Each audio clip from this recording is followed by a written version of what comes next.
সঁচাকৈ ভাল লাগিছে যে যি ধৰণৰ মানুহৰ সঁহাৰি পাইছোঁ আৰু মানুহে স্বতঃস্ফূৰ্তভাৱে ওলাই আহিছে আৰু এইবাৰ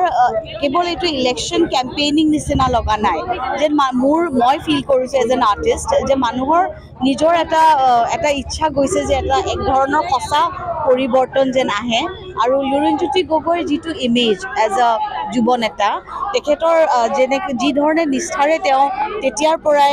মানে এই যুঁজ দি আছে মই ভাবোঁ যে এতিয়া মানুহে সঁচাকৈয়ে বিশ্বাস কৰিছে যে তেওঁ মানে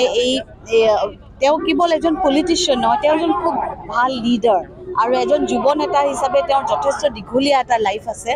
আৰু মই ভাবোঁ যে তেখেতে যথেষ্ট পৰিৱৰ্তন আনিব পাৰিব তেখেতৰ কাম কৰাৰ এটা উদ্যম আছে কাৰণে সেই বস্তুটো মানুহে এতিয়া উপলব্ধি কৰিব পাৰিছে আৰু ৰাইজে সকলো আমি এতিয়া দেখিছোঁৱে যে বিৰোধী দলসকলেও যি ধৰণে আহিছে এইটো কেৱল এটা অৰ্গেনাইজিং কেপাচিটি নহয় এইটো এটা স্বতঃস্ফূৰ্তভাৱে স্পণ্টেনিয়াছলি ছাপৰ্ট কৰা এটা মুভমেণ্ট যেন লাগিছে মোৰ চ' মই খুব বেছি আশাবাদী যিটো পৰিৱেশ দেখিছোঁ তাৰ পৰাহে কৈছোঁ দেই কাৰণ মোৰ পলিটিকেল জ্ঞান ইমানখিনি নাথাকিব পাৰে কিন্তু মোৰ যিখিনি মই দেখি আহিছোঁ এতিয়ালৈকে বা আগৰ ইলেকশ্যনতো মই যেনেকৈ জড়িত হৈ আছিলোঁ অসম জাতীয় পৰিষদৰ লগত আৰু মই অসম জাতীয় পৰিষদৰ এগৰাকী সদস্যা বুলি ক'ব পাৰি গতিকে মই খুব আশা মানে দেখিছোঁ আৰু খুব ভাল ৰিজাল্টৰ মই আশা দেখিছোঁ